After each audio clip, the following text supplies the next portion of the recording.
This story takes place in a world of dragons, witchcraft and adventurers. Our protagonist named Grant tells us that most people wake up early, while the only ones who sleep until very late are the wealthy merchants. However, this is just his opinion. He does have a friend who spends many days without sleeping concentrating on her research. Grant thinks it would be a good idea to visit her from time to time, but he's just a simple bronze class adventurer from a small unknown town. Grant also reveals that adventurers only wake up early to get good orders from the Adventurer Guild. The guild assigns tasks based on their rank and skills. These tasks range from killing monsters, being a bodyguard, collecting herbs, to even cleaning things. Some companions ask him if he's going to return to the Labyrinth of the Lunar Reflection, and Red answers that he will only go if he does not get a good order. The priest admires Grant's hard work, but he also tells us that Grant has worked alone. The main reason is that he is not as good or as strong as other adventurers, even though he has been an adventurer for about 10 years. He's still bronze rank, the second lowest rank of all, yet he can still continue living by hunting monsters or selling magical runes or materials he finds to the guild. He also has his savings in case anything were to happen. One day, Ren goes to the Labyrinth of the Lunar Reflections and finds something incredible. He discovers that one of the walls was destroyed. For him, it is a secret passage that he is very excited about. He starts exploring and realizes that it is an explored area. Even his maps do not show this area. Maybe he can find something valuable such as magical equipment or weapons,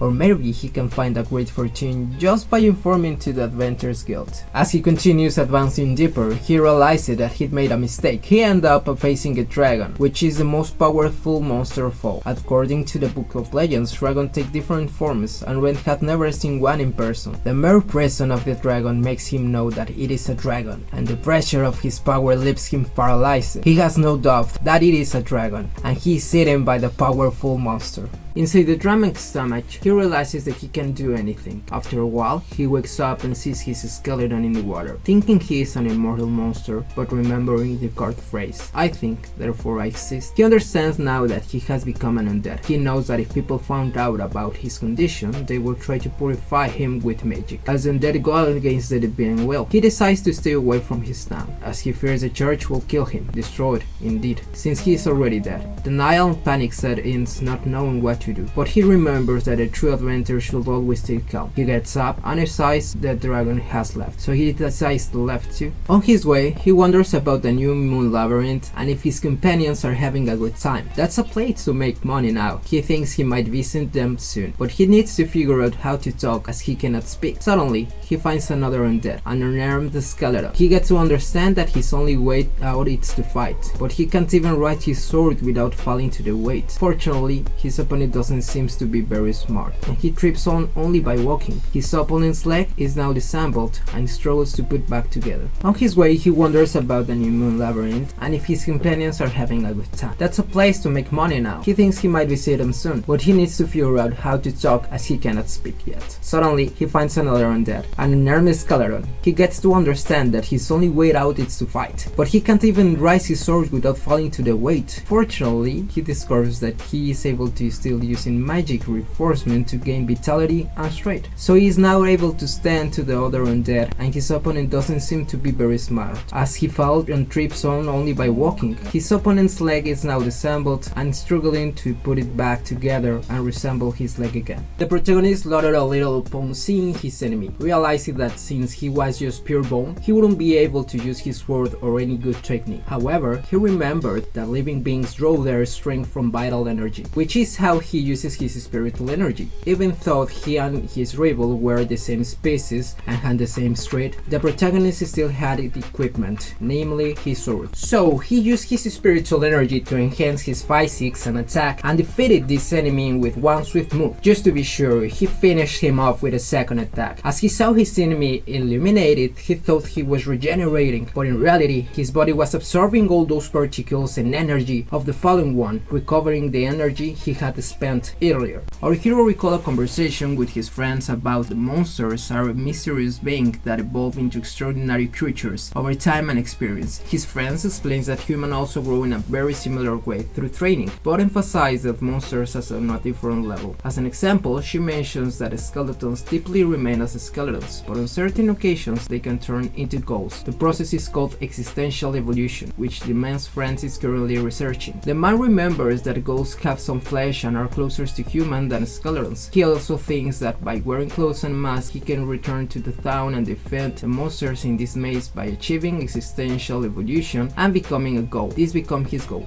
Our protagonist's friend is waiting for him to arrive so they can have a dinner together. However, he doesn't show up, so she decides to cook dinner for herself. In the meantime, the protagonist encounters 5 skeletons. After defeating them, he feels a rush of energy and a sense of healing. This newfound energy allows him to fight more effectively and tackle stronger enemies. Using spiritual energy in all these encounters, well, as long as he doesn't find a treat dragon again, everything is going well. However, he comes across a slime which he knows is a formidable opponent. Physical attacks are ineffective against the slimes, liquid mass monsters, so he must rely on magic to defeat them. Unfortunately, he does not have the ability to use magic attacks. He will need to defeat this monster with his sword. He has 2 ways to do this, either by striking the core or by dismembering it until it cannot be longer recovered, and then finishing it off with the monster's own acid. However, it's possible the monsters will try to dodge the attack. He strikes the monster core with his swords and defeats it with a single blow. He is surprised by his success, knowing that it was mostly luck. He collects a magic rune from the monster and takes its fluids, which are useful for softening skins, and use it in makeup. He acknowledges that it's wrong to kill monsters for makeup, recognizes that women often seek beauty. He fills 5 bottles with the fluid, which is enough to pay a few nights at an inn. In the Adventurers Guild, the boss asks Shayla, a receptionist, if the newly arrived rookie has found a group yet. The rookie mentioned in her letter that she has no experience but is skilled with a sword. Shayla informs the boss that the rookie hasn't found anyone yet and was planning to ask Rent, but Rent hasn't returned since yesterday. The boss inquires if Rent has taken a long job, but Shayla assures that the Rent will never accept a job that separates him from Melt. She asks the rookie to wait a few days. However, since the rookie needs money, Shayla just suggests the Lunar Reflections Labyrinth. It is a good place for those without experience. He believes that if he eats, the food will go through his bones and he will end up lying on the ground. Although he has lost a lot of weight, he feels that his physical abilities have improved since he started fighting monsters. He feels almost as strong as he was when he was a human, and his spiritual energy still works. Ren can use his divinity, and obviously he's not going to waste it, and he will use it on bread, since in addition to curing wounds and diseases, it also works for purifying water and delay the deterioration of food, such as cases of bread, and we hopes that in 3 days he will have body and flesh and blood that he needs to eat bread, and he knows that there is no point in worrying. It is better to focus on existential evolution. There he tells us that people normally give up after 5 years of failure, but he has been there for 10 years and he still hasn't reached a higher rank. Ren can use his divinity, and obviously he's not going to waste it, and he will use it on bread, since in addition to curing wounds and diseases, it also works for purifying water and delay the deterioration of food, such as case of bread, and he hopes that in 3 days he will have a body and flesh and blood that needs to eat bread, and he knows that there is no point in worrying. It is better to focus on existential evolution. Then he told us that people normally give up after 5 years of failure, but he have been there for 10 years and yet he still hasn't reached a higher rank. He even asked Mal how to teach him about monsters. Then he tells us that people usually give up after 5 years of failure, but he has been there for 10 years and yet he still hasn't reached a higher rank. He even asked Mal to teach him about monsters. She is the blonde that we have seen a while ago, and his true dream is to become a neutral class adventurer. Basically, it will be like the higher rank,